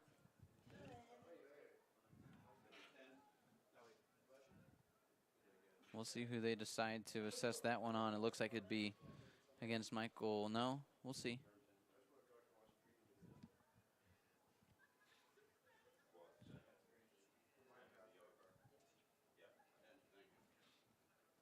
That's Drury's Sebastian Smead, who picks up his third yellow card of the season.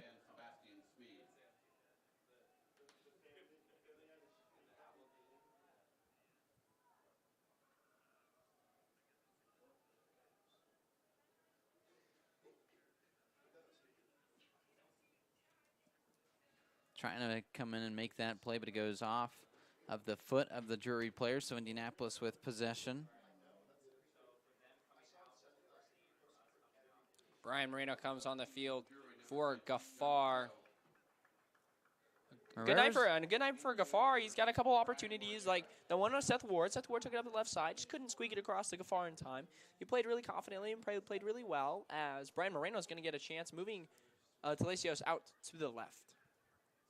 Little different look from this University of Indianapolis' offense.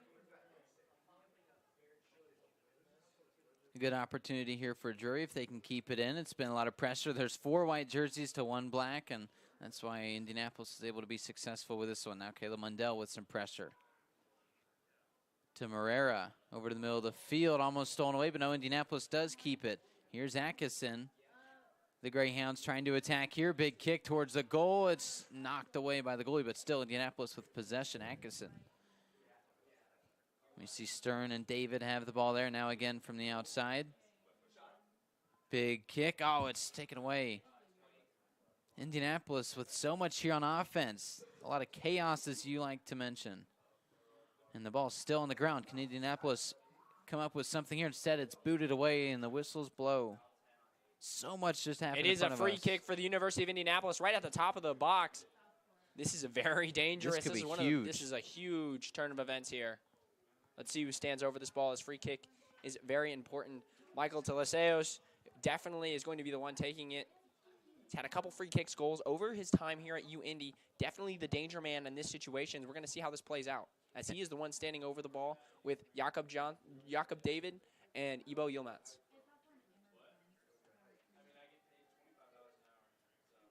This is a huge part of this game. Just over 15 minutes to go here in the match. And Indianapolis looking to go ahead by 1. Let's see if they're able to do it here. This could be big. These two defenses have just looked so good today near the net that it's been hard to find scoring. This is a prime opportunity for Michael Celios. 4 goals this year. Second on the team in that category.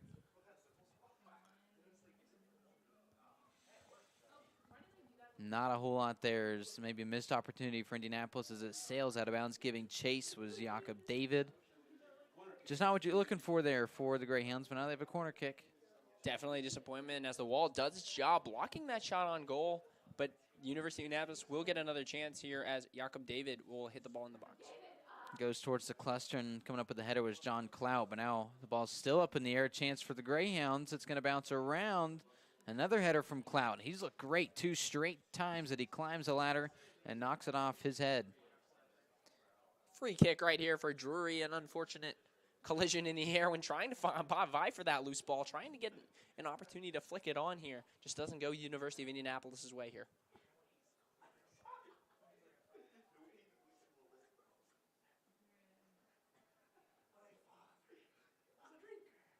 Tyler Frolick with that kick.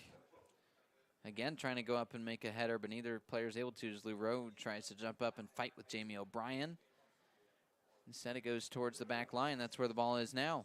Each one of these games always impresses me on how high some of these guys can actually jump, how high they can actually get up there to nod the ball on or get a good opportunity to head the ball towards goal. To the back line of the Panthers. Over to Mason Booth. Pressure comes on defense from Celios, and Booth clears it. Over to Lou Rowe. Poor touch, but he's able to get back on it. Mundell over to his teammate and Brian Morera. And now Indianapolis, they've got a chance here. Sprinting down that far side. The clock continues to tick. Can they do it here? So they're able to get it 40 yards out. Owen Atkinson on this right side. Can he work his magical feet? He does. He gets past one. Lofted over.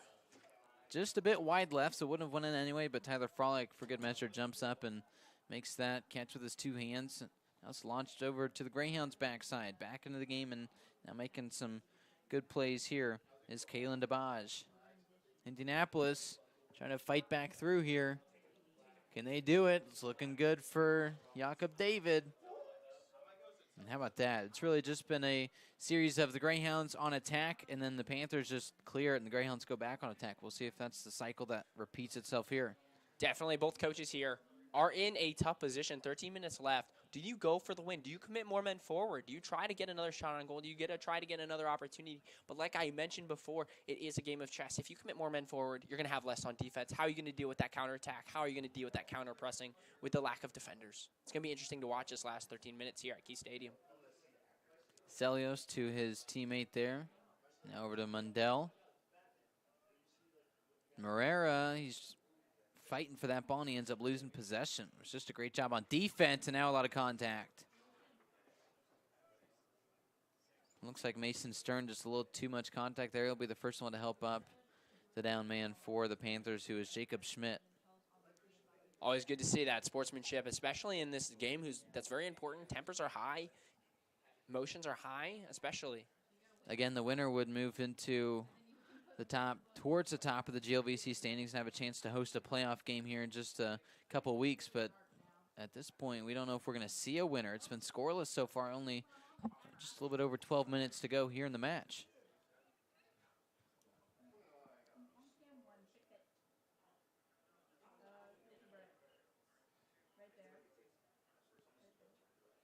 On that backside is Patrick Olchek.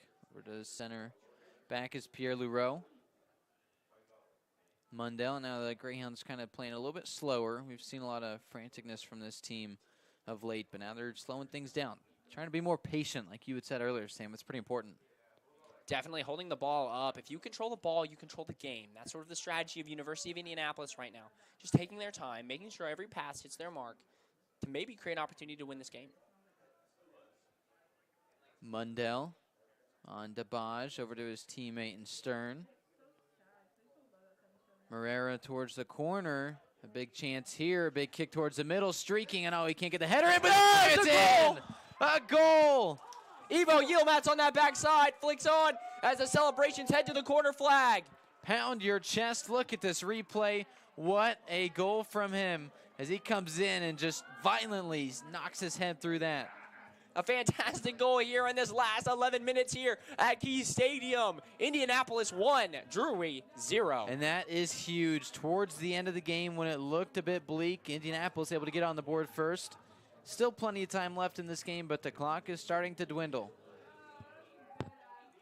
And now really changes the strategy of things for Drury, right? So you're down 1. You need to score at least a goal to avoid the loss. What do you think that they're going to try to do here? They're going to commit more guys forward? Definitely they're going to have to commit men forward. You got to put pressure on that back line. That back line of University of Indianapolis has been solid throughout this game to apply pressure, force University of Indianapolis to make a mistake, but I doubt that. Owen Atkinson coming off the field for Gaffar, who has an excellent game, trying to hold out in these last 11 minutes. Yilmaz so far this year with his 3rd goal. Brian Moreira with that assist. He's got 3 this year as well. But more importantly, those 2 seniors connect for the 1st goal, and so far the only goal of this contest. That could be huge. Big implications on this game. A big conference match late in the season. Winner trying to host a playoff game. Drury again ranked in the top 5 of the Midwest regional rankings. Indianapolis sitting at 10. A win like this for the Greyhounds could really vault them up the rankings.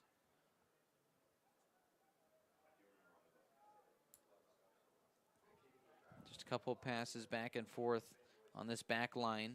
Here's Jacob Schmidt over to Booth. Launches it though, trying to begin the attack. Here's JJ Adikwu to Booth. Not a lot here for either team. Here's a quick toss trying to advance the ball forward. Lureau on defense against Adikwu when it goes out of bounds. And there it just seems like the Panthers were working really hard but couldn't get anything there of success. Definitely what I was talking about earlier, the desperation starting to linger for Drury. You have a limited time. You have a limited time to get a result here.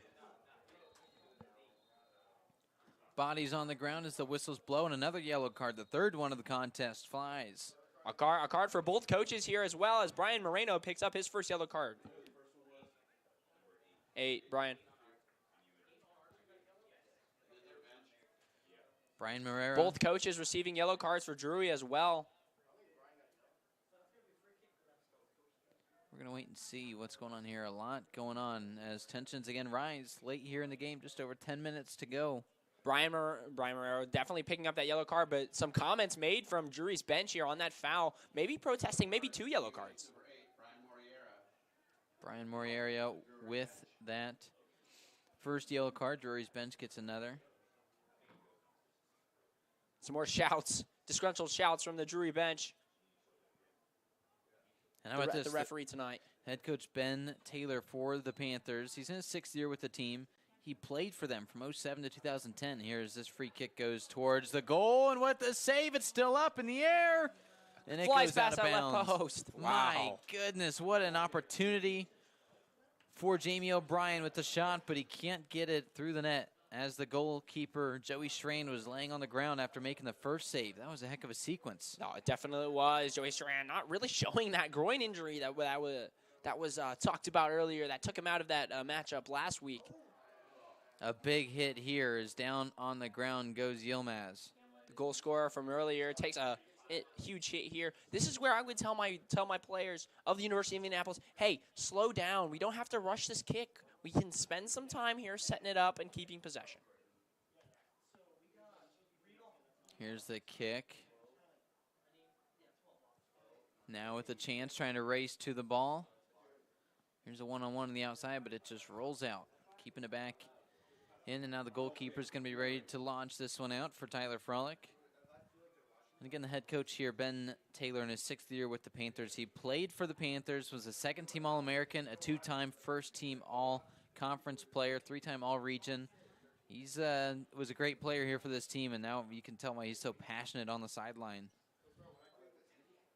This team coming off their deepest tournament run in the GLVC since 2014 and trying to host a playoff game here, but it's not looking too good in this match as Indianapolis able to be up inside of 10 minutes to go by a goal. And now what excitement here in this last 8 or so minutes. This is a fantastic game. Came with a fantastic goal for University of Indianapolis 23, Ivo Yilmaz on that right side. Launching this one up, a couple headers. Indianapolis trying to clear it.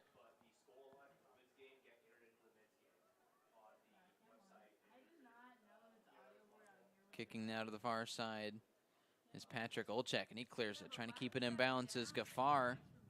It does go out. Drury quickly gets it in, as you can imagine, trying to conserve as much time as they can. And now kicking it out is Jamie O'Brien. O'Brien, the senior from Darlington, England. He's played good minutes today, the midfielder and the forward. To the ground goes Gaffar, but he gets right back up. I think you're right, Sam. We're going to see some patience here from this Greyhounds team, just trying to milk the final 8 minutes off the clock. Definitely no silly mistakes here as Gaffar gives it away, but he's going to work back immediately to win that ball back. That's a fantastic work rate. Definitely, the University of Indianapolis has definitely instilled the work rate, the little details. So they should take care of those in the last 7 minutes and 49 seconds. Out of bounds goes the ball. Indianapolis retains. No, they're going to have to drop it and get a new ball to come in here. Clock stops here. Now they'll be ready to get things back underway.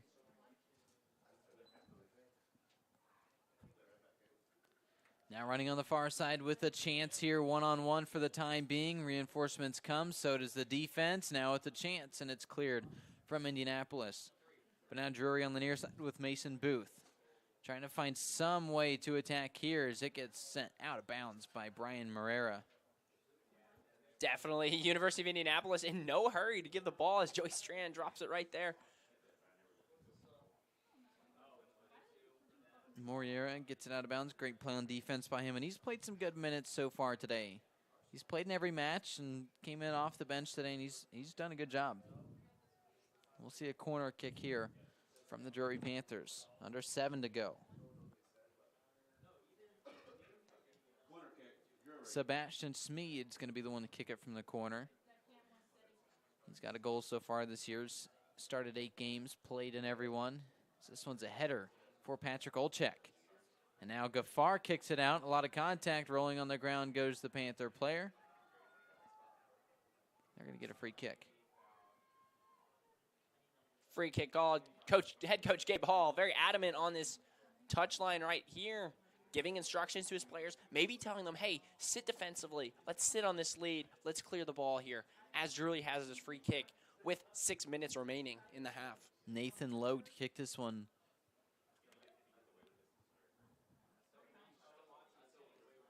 He's about 25, 30 yards out from the goal. Here comes the kick. So it's going to be towards the goal, but then just cleared.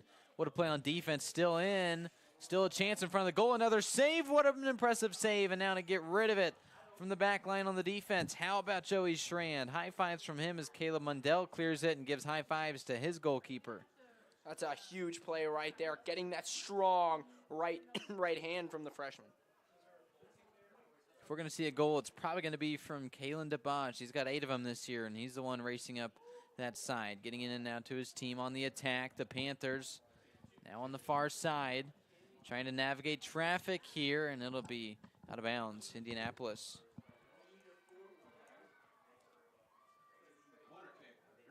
Cheers on the sideline here at Key Stadium as things starting to look good. Almost down to the 5-minute mark. During this 5 minutes, we'll definitely see the desperation of committing men's forward from Drury, but also how are UINDY going to attack this? Are they going to leave guys up there, force them to play on the counter? Kicked in near the goal, but sent way out of bounds toward the 30-yard line. 4 minutes and 47 seconds left in this game here, broadcasted live for you on UINDY TV. Back on the attack on the other end. Morera tracks that ball down with a great header. And now to Ward as he clears it and gets in an open field. I think that's what the Greyhounds are going to want to try to do here quite a bit, is just get the ball in an open field and take that time. It takes a lot of time to go track down some of these balls. On the other end, now sprinting down, maybe trying to add another one on the attack. Ball rolls out of bounds instead. Making chases, Nico Navarro, quick toss in. It's crunch time here, almost inside of 4 minutes to go. Now a lot of contact as both players head to the ground, and a yellow card. Yellow card is brandished for University of Indianapolis, number 20, Sean Whirling.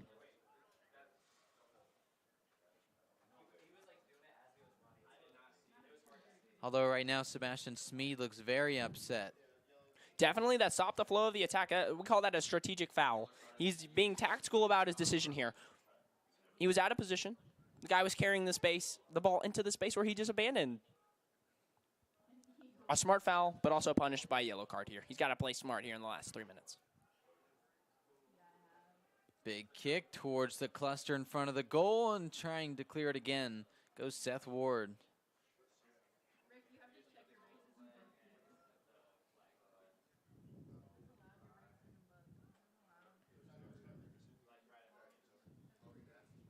The clock continues to roll. 3.5 to go. Greyhounds with the 1-0 lead. LaRoe in no rush to get this away. Here comes a big kick from him. Cleared to the other side. Went about 70 yards. What a kick. My goodness. Trying to stay on the attack, but this Greyhounds defense doing a great job limiting that. Now on the far side with some open grass. Here's Gafar over to his teammate on the outside.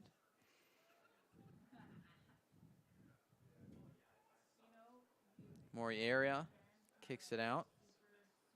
The ball has been on the Hounds side of the field for quite a while. I'm sure it's got to make Drury very antsy here, as they're not even able to attack. Mundell over to his teammate Mason Stern. The two of them going back and forth and killing time. Stern does roll to the ground though, but I'll wait and see what the issue is here.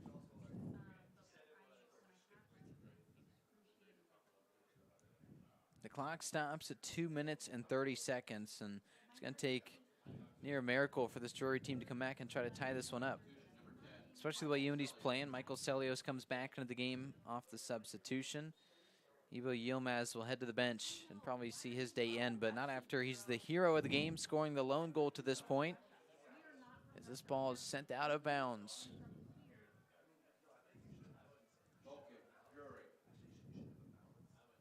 Time ticks on here. Time becomes a very big factor within 5 minutes. But Drury's looking at 2 minutes. So what can they cook up here? Can they cook up maybe one more opportunity on this counter?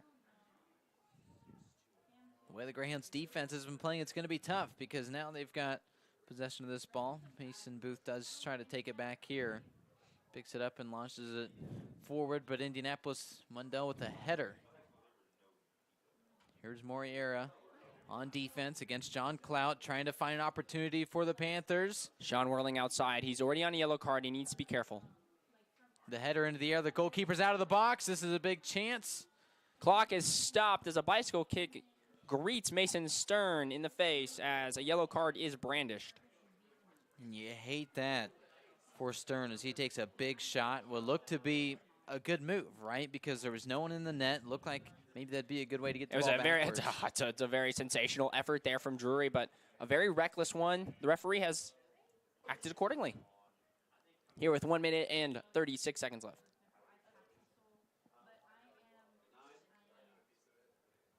Schran ready for this one. Watches his teammate and Pierre Leroux launch another bomb to the other side of the field. It's at midfield. The clock continues to roll. Just 63 seconds to go in the match. Or rather 93 as I try to recalculate my math. Rolling on the ground. There was Kabru Gafar.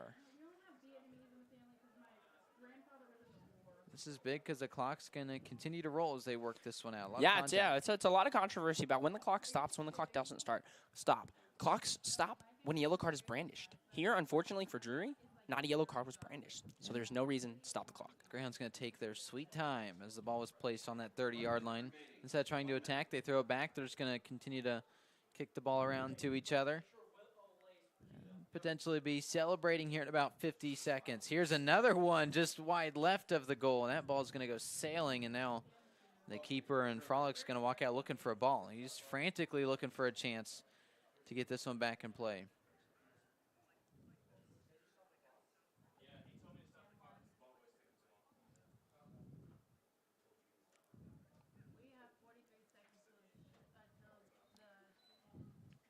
Here comes the kick.